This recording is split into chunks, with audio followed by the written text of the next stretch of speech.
রাসূল সাল্লাল্লাহু আলাইহি ওয়াসাল্লাম বলেছেন, তোমরা যখন খাবার গ্রহণ করো তখন আঙুল চেটে খাও, কেননা বরকত কোথায় রয়েছে তা তোমরা জানো না। ইবনে মাজাহ 1914। আসসালামু আলাইকুম আমার প্রিয় আপু ভাইয়ারা, আপনারা সবাই কেমন আছেন?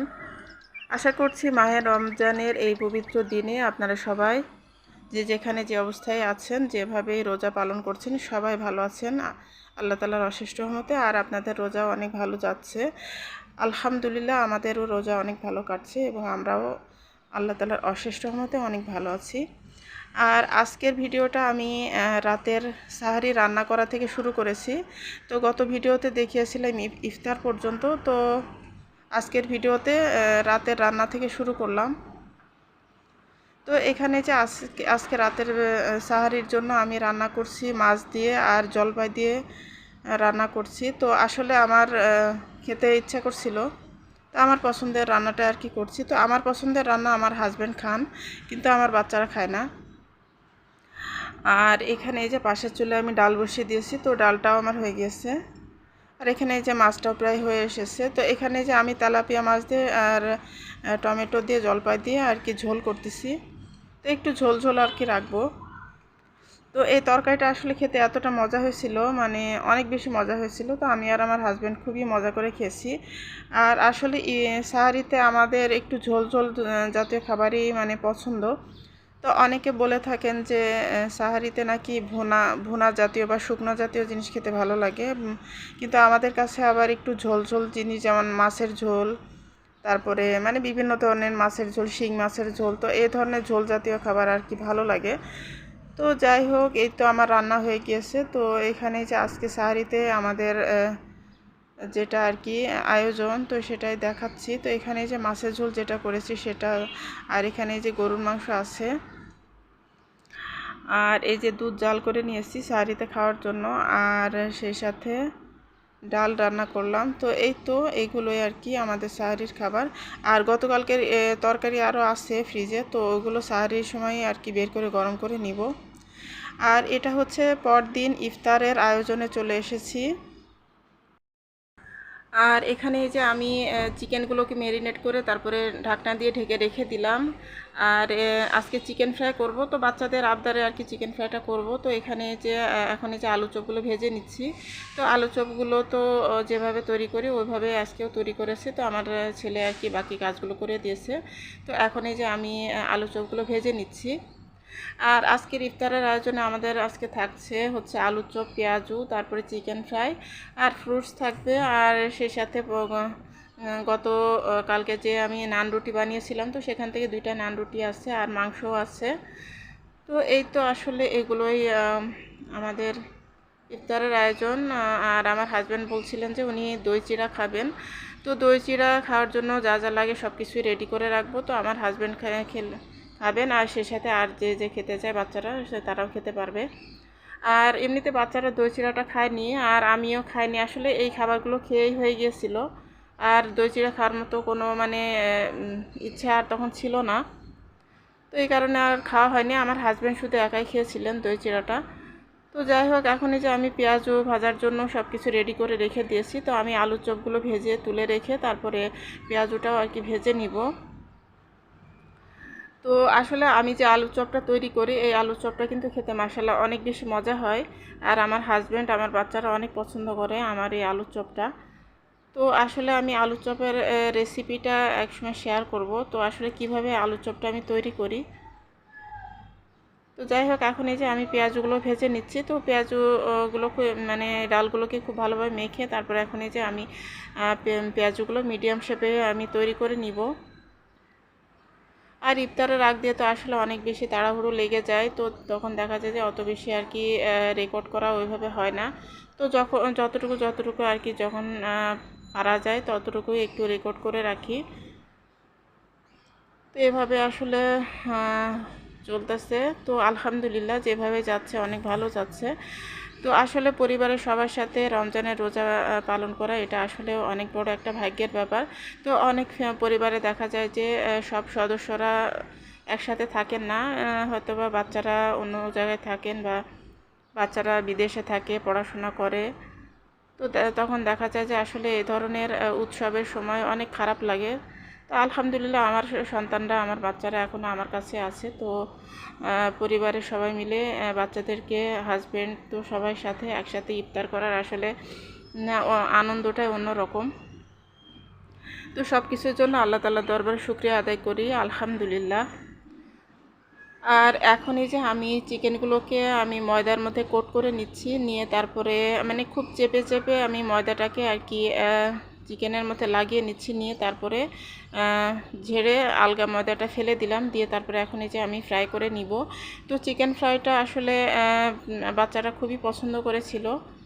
আসলে ম্যারিনেট করার সময় যে মশলাগুলো আমি দিয়েছিলাম, তো ওইটার কারণেই আসলে চিকেনটা মানে মজা হয়।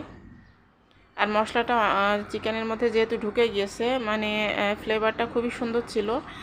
আর অনেকক্ষণ যেহেতু আমি ম্যারিনেট করে রেখে দিয়েছিলাম, তো এই কারণে মানে চিকেন ফ্রাইটা খেতে একটু বেশি মজা হয়েছিল। তো যাই হোক, আমার আলুর চপ পেঁয়াজও ভাজা হয়ে গেছে। এখন এই যে আমি চিকেনগুলোকে ফ্রাই করে নিচ্ছি। তো এই যে কিছু চিকেন আমি ফ্রাই করে নিয়েছি, আরও কয়েকটা আর কি ভেজে নিব। আর ওই দিক থেকে প্লেটগুলোও রেডি করতে হবে। তো প্লেট সাজাতে হবে। তো আসলে প্লেটে প্লেটে সব কিছু দিয়ে দিলে তারপরে ঝামেলাটা আর কি কম হবে। তো তারপরে আমাদের রুমে আর কি খাবারগুলো নিয়ে যাব, ইফতারগুলোকে নিয়ে যাব। তো এই তো আমাদের ইফতার রেডি হয়ে গিয়েছে। তো আমি এই যে প্লেটে প্লেটে সব কিছু দিয়ে দিয়েছি। তো এই তো ফ্রুটস, কলা, তারপরে তরমুজ, তারপরে খেজুর আর জিলাপি, আর সেই সাথে এই যে আলুর চপ, পেঁয়াজু আর চিকেন ফ্রাই। তো এই তো এগুলোই আজকে আমাদের ইফতার আয়োজন।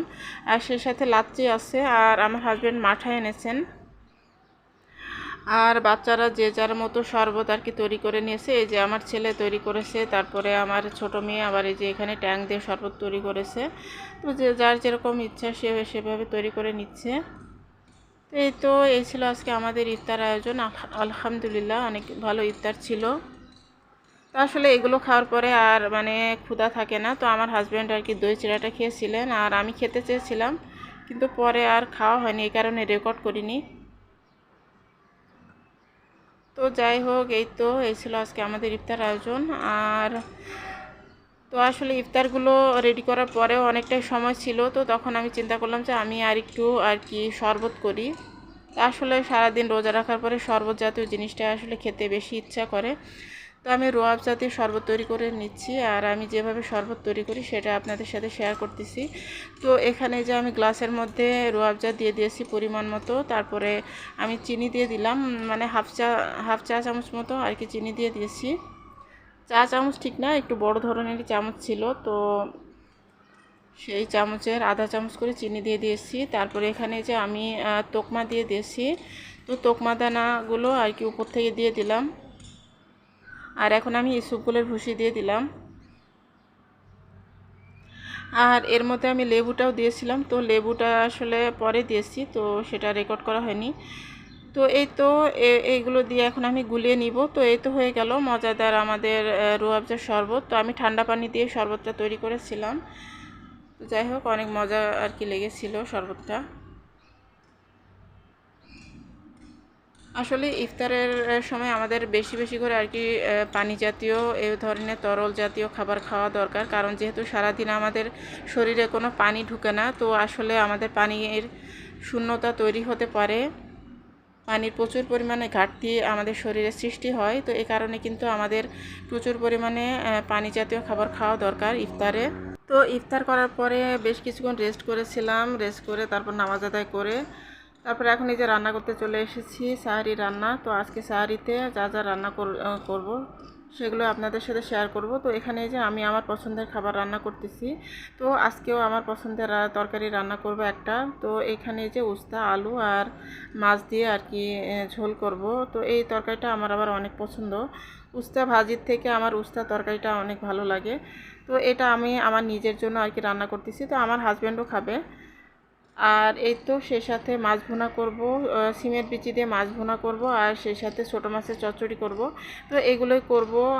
আর আমার বাচ্চাদের জন্য মাংস আছে। তো বাচ্চাটা মাংস দিয়ে খাবে। আর আমার ছেলে অবশ্য মাছ খাবে। আর আমার দুই মেয়ে ওরা মাছ খেতে চায় না, তো ওদের জন্য মাংস আছে।